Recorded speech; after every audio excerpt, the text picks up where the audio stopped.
السلام علیکم. کہانی کو آخر تک پورا سنیے گا اور اگر آپ چینل پر نئے ہیں تو سبسکرائب ضرور کیجیے گا. زویا اپنے کمرے میں بیٹھی ایک کتاب پڑھ رہی تھی جب زویا کی سہیلی سدرا کی کال آئی. سدرا نے کال پہ ہانیہ کو بتایا کہ وہ لوگ برفانی علاقے کی سیر کو جا رہے ہیں اور سدرا نے زویا کو بھی ساتھ چلنے کو کہا. زویا نے جواب دیا، میں امی سے اجازت لے کر بتاتی ہوں. زویا نے کچھ منٹوں کے بعد بہرحال اپنی ماں کو منا لیا. چونکہ یہ سب لڑکیوں کا ٹرپ تھا، اس میں کوئی بھی لڑکا موجود نہیں تھا، اس لیے اس نے اپنی امی کو منا لیا اور اس لیے زویا کی ماں نے کوئی خاص اعتراض بھی نہیں اٹھایا.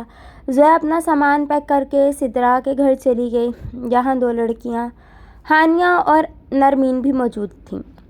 سب لڑکیاں تیار تھیں لیکن نرمین کا میک اپ ختم ہونے میں ہی نہیں آ رہا تھا. پچھلے 2 گھنٹے سے آئینے کے سامنے بیٹھی نرمین مسلسل چہرہ تھوپ رہی تھی. سدرا نے جل کر کہا، خدا کے لیے نرمین اب اٹھ بھی جاؤ اور میک اپ باکس کی جان چھوڑ دو، پہلے ہی بہت دیر ہو چکی ہے. نرمین نے گھور کر سدرا کو دیکھا. اتنی بھی کیا جلدی ہے سدرا، پہلی بار اتنی دور جا رہے ہیں، تیار تو ہونے دو.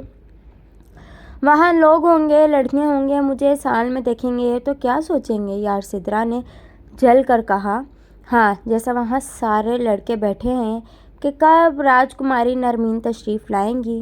نرمین نے تیار ہونے میں مزید آدھا گھنٹہ لگایا. پھر خدا خدا کر کے وہ چاروں بس میں بیٹھ گئیں. بس چلنے لگی. زویا سب سے آگے بیٹھی اور اس کے پاس والی سیٹوں میں سدرا، نرمین اور ہانیہ بیٹھی. زویا بڑے پرسکون سے کھڑکی سے باہر سرسبز علاقے کو دیکھ رہی تھی. پھر سب اچانک زویا کو محسوس ہوا جیسے کوئی اسے دیکھ رہا ہے. زویا نے چاروں طرف دیکھا، کوئی نہیں تھا. زویا ایک بار پھر باہر دیکھنے لگی لیکن تھوڑا مزید آگے آ کر اسے پھر محسوس ہوا جیسے کوئی اسے دیکھ رہا ہے. اس نے اپنی بائیں والی سیٹ کی طرف دیکھا. ایک بہت ہی خوبصورت شخص اسے دیکھ کر مسکرایا. زویا نے اپنی زندگی میں اس سے زیادہ خوبصورت آدمی نہ دیکھا تھا. وہ زویا کو دیکھ کر مسکراتا رہا. زویا نے نگاہیں گھما کر اسے نظر انداز کر دیا. کچھ آگے آ کر بس اسٹاپ پر بس رکی. زویا کی ساری سہیلیاں باہر نکل گئیں اور وہ بس کے اندر سیٹ پر بیٹھی رہی. کچھ دیر بعد وہ آدمی آیا. اس کے ہاتھ میں جوس تھا. اس نے زویا کو دیا. زویا اس اجنبی سے جوس لینا تو نہیں چاہتی تھی لیکن اس اجنبی کے چہرے پر اتنی خوبصورت مسکراہٹ دیکھی کہ وہ انکار نہ کر سکی. اس اجنبی نے زویا سے پوچھا، کیا میں یہاں بیٹھ سکتا ہوں؟ زویا نے اسے بیٹھنے کے لیے ہاں کہا. وہ زویا کے برابر والی سیٹ پر بیٹھ گیا. اس کے کپڑوں سے بہت خوبصورت خوشبو آ رہی تھی. اس نے اپنا نام عارف بتایا تھا. آپ کی سہیلیاں کہاں گئی؟ عارف نے پوچھا. زویا نے جواب دیا، وہ باہر گئی ہیں. عارف نے پوچھا، آپ کیوں نہیں گئیں باہر؟ زویا نے بتایا، بس مجھے زیادہ شور شرابہ اچھا نہیں لگتا. زویا یوں ہر اجنبی سے بات تو بالکل نہیں کرتی تھی لیکن اس آدمی میں کوئی ایسی کشش ضرور تھی کہ زویا خود کو روک نہ پا رہی تھی. پھر عارف نے کہا، آپ بہت خوبصورت ہیں. زویا اپنی تعریف پر شرمائی. پھر اچانک زویا کو یاد آیا اس نے تو اپنا نام عارف کو نہیں بتایا. پھر اسے کیسے پتہ چلا؟ زویا عارف سے یہ پوچھنے ہی والی تھی کہ اسے اس کا نام کیسے پتہ چلا جب زویا کی سہیلیاں اندر آئیں اور عارف نے زویا کی ساری سہیلیوں کو سلام کیا لیکن کسی نے بھی عارف کے سلام کا جواب نہ دیا. عارف وہاں سے اٹھ کر اپنی سیٹ پر چلا گیا. زویا کو ڈر تھا اس کی سہیلیاں اس سے عارف کے بارے میں پوچھیں گی لیکن کسی نے اس سے کچھ نہیں پوچھا. زویا نے خدا کا شکر ادا کیا. پورے راستے عارف زویا کو دیکھتا رہا. عارف نے 1 سیکنڈ بھی زویا سے نظریں نہ ہٹائی تھی. زویا بھی وقفے سے اسے دیکھتی رہی. 1 گھنٹے بعد اور زویا اور اس کی سہیلیاں بس سے اتر گئیں. عارف ابھی تک بس میں بیٹھا ہوا تھا. ایک منظر اسے دیکھنے کے بعد زویا بس سے اتری. وہ ایک پہاڑی برفانی علاقہ تھا جہاں بے پناہ سردی تھی. زویا کی سہیلیوں نے سدرا اور نرمین نے ایک پہاڑ پر کیمپ لگانے کا فیصلہ کیا تھا. سدرا نے کہا، یہاں تو بہت سردی ہے اور ہم کیمپ میں کیسے رہیں گے، اور ابھی کیمپ بھی لگانا ہے، بہت کام کرنا ہے، رات ہونے والی ہے. یہ سب نرمین کی وجہ سے ہوا ہے. نہ وہ میک اپ پہ اتنا زیادہ ٹائم لگاتی اور نہ ہم اتنی دیر سے پہنچتے. سدرا نے نرمین کو نشانہ بنایا. نرمین نے کوئی جواب نہ دیا. ہانیہ نے کہا، ابھی ہم سب کو پیدل چل کر جانا ہے اس پہاڑ پر. زویا تو پہاڑ کی اونچائی دیکھ کر ہی ڈر گئی. وہ بہت اونچا پہاڑ تھا. سب لڑکیاں چلنے لگیں اور تھک گئیں.